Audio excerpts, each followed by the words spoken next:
It's just one little perk of working with great volunteers who are so dedicated. I know we've gone through Joe's sort of semi-deconversion story on a past show that we did when we were doing a charity event with SkepticTV as well.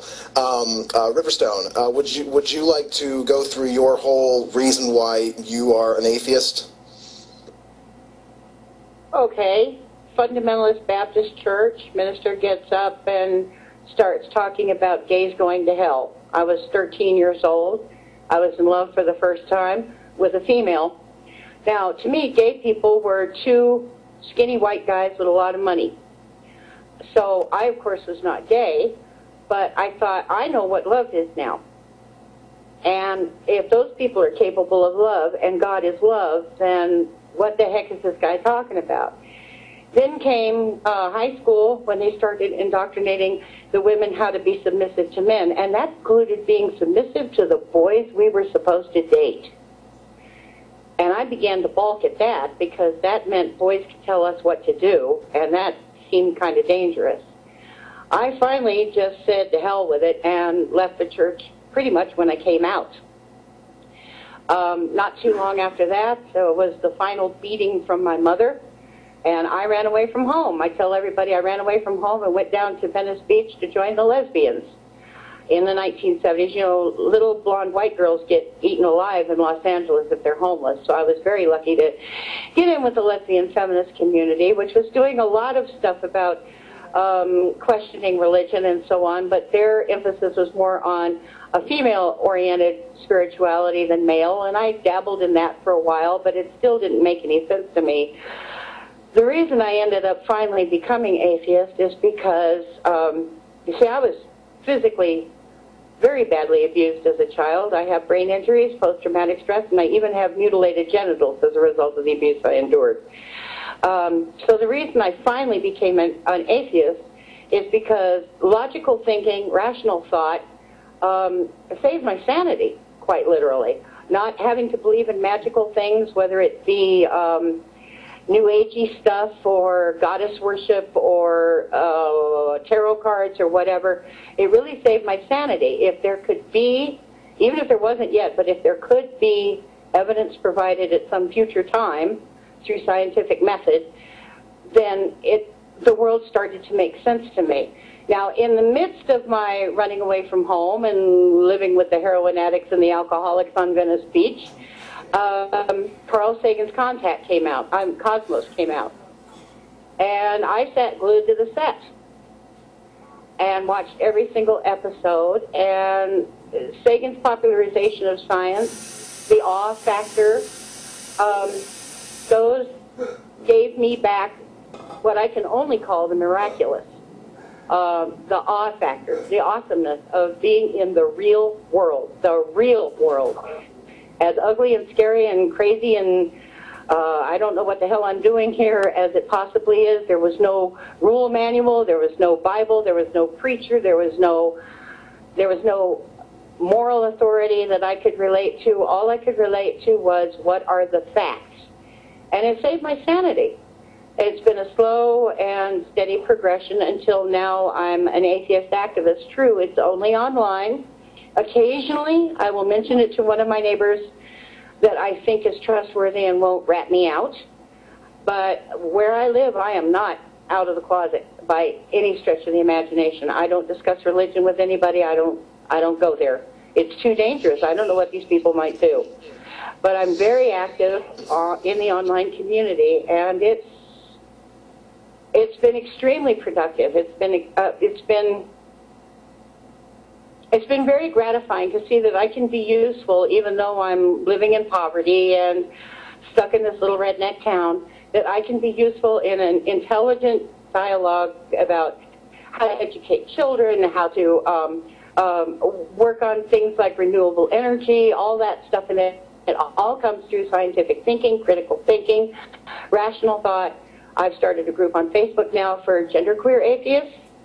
I even have a YouTube channel for genderqueer atheists. We do news stories. And it's been the most active and productive part of my life, living in this rinky-dink little broke-down house trailer with no running water in the middle of the desert in a parking lot in rural New Mexico. So that's my journey from theism from fundamentalist theism to atheism. See, that's very interesting, because one of the arguments that's usually given by the fundies in general, not necessarily the more moderate people, but the fundies sometimes say, well, you know, when you reach a point in your life where everything is just hit rock bottom, you'll convert, you'll scream out to God, you'll want God in your life, and you'll wish that God was helping you and all that kind of stuff. It seems you went like the exact opposite route. I'm not the only one. I'm not the only one. Let me talk about mental health issues right now. I don't know if you people are familiar with Schizophrenic Queen. If you're not, you need to subscribe to her channel. She's out about her schizophrenia. And part of the reason that she is an atheist is because it works for her mental health. Now, this is a stereotype, so be very careful about what I'm about to say here. But a lot of people with mental illness are on the streets or living in substandard conditions and are barely making it, and if it weren't for donations and so on, probably wouldn't have enough food to eat at the end of the month. Now think about having a serious mental illness and having to go in where you're filled with this delusional language about miracles and hell and so on and so forth, and how that feeds the disease. It's like pouring gasoline on a fire. I told you, I've got mental health issues. I've got brain injuries. I've got post-traumatic stress. Can you imagine how conducive to my mental health hearing about hell all the time was? So a lot of us, that's again why the need for the modeling of an alternative to these fundamentalists, that's why it's so important to me, because there are people living on the streets with serious mental health issues that are being pumped full of this poison and hating themselves even worse and even thinking they're demon-possessed and on and on and on. So it's absolutely, to me, essential for my mental health, and I'm hearing it from other people too, that in order to be able to recover, one needs to discipline the mind, set good boundaries based on realistic, reality-based thinking, and thinking methods. Critical thinking and skeptical thinking are essential to mental health, to me. It's funny that you bring up mental health issues. It's the same here over in Ireland, that many people who are homeless do have mental health issues. For a while, I was working as part of my work experience. I volunteered in the health service, and one of my placements was at it's basically rehabilitation, where we take those who are coming from high-level institutes, high-level services, into low-level. They'd be able to basically be coming out of the system, and they'd be going back to work, being able to look after themselves. And what we do is that we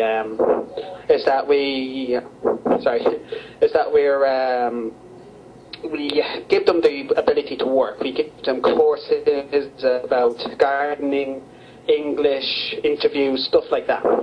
And one of the people actually was a drug addict. He got into some bad trouble with some of the gangsters over here, and they threw him into the river. Unfortunately, the river was, fortunately or unfortunately, depending on what way you see it, the tide was out. It was in Dublin Bay, and it was a big fall, so he broke both of his legs. And he was in a wheelchair. And from that point on, he went to the fundamentalist religion. Yeah. And he was born again. He was in. Now I have to admit, they were looking after him in a way, but what really wasn't helping him, and I think he was coming in and out, was that, as you said, that fear of hell. And that's one thing I always saw was that fear of hell. A lot of times the so-called rehabilitation is trading one addiction for another. You get off of a mind-altering chemical and you get pumped full of Jesus or Allah or whoever the soup du jour is. And it's just another kind of mental dependency, and you're just as restricted. Now let me speak as a genderqueer. There was recently posted on YouTube a video that broke my heart. He identifies as male now, but he showed videos and stills of himself when he identified as female in high school. This is a Texas kid. Can you imagine being genderqueer in Texas? And he was planning to go through full transition to become female, and he ended up as a sex worker in order to support himself because, of course, his family rejected him. And he ended up involved in addiction and so on. And the fundamentalists swooped down and scooped him up. Now he's their poster boy for how to be a man and how to resist the temptation to be herself, who she really is. And he's learned the jargon, he's learned the dialect and the speaking cadences of a born again and how to do the prayers and the whole thing, and he really is a poster boy. He gets lots of support and strokes and positive reinforcement to act as a male, and you can see, when you watch the video, you can see the terror and grief on her face. And, you know, it's, how can you be mentally healthy if somebody's just trading one drug for another and telling you that fundamentally who you are is evil, bad, and wrong? Yeah, but that sort of carry on really does annoy me. I don't get that too much of that because Ireland is, although predominantly Catholic, we are going towards a secular nation here, which I'm quite pleased about. But at the end of the day, it's when you have a mental health issue, when you're in a really bad place in mind, you are vulnerable to anything. Exactly. And it's really important who gets there first. That's why it really irritates me to hear that, even though I was in America, it still irritates me that the Alcoholics Anonymous is promoting, from what I hear, religion. Yes, well, they promote God, and they talk about a power greater than yourself. You can use that instead of God. But all the prayers and all the literature say God in them. There are alternatives. There's something called SOS, Save Our Sobriety. I think it's a secular something sobriety. There are alternatives, and if people are struggling with addiction, I can't stress enough that you need to check those out, even if you can only attend meetings online. But yeah, when I was on the verge of being an addict, and I joined a 12-step group for a while, and immediately kicked into that old fundamentalist training of miraculous thinking. And after a few months of this, I said, wait a minute, this is bogus. I'm doing this just to fit in, to get approval from the group like I did with church. And I was lucky enough, fortunate enough, to be able to think my way through it. But I'll tell you what, when you're coming down off of a mind-altering substance, you don't think real clear. And if somebody else looks like they got their act better together than you do what they're doing. It's called sponsorship. And you try to keep your mouth shut and your nose clean and try to heal.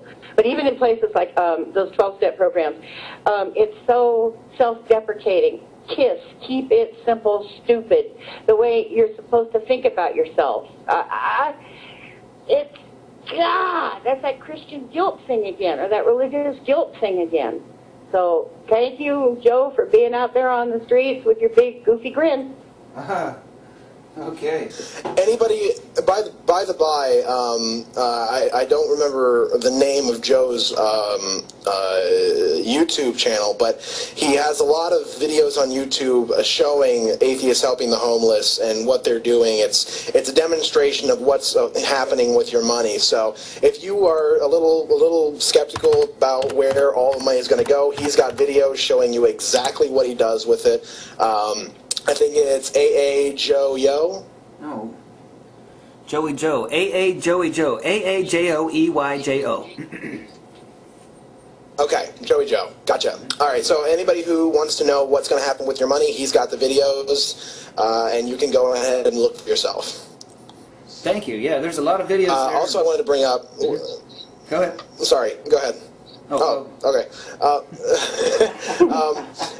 So I wanted to bring up, we talked a little bit about people with mental health issues, and you brought up schizophrenic queen.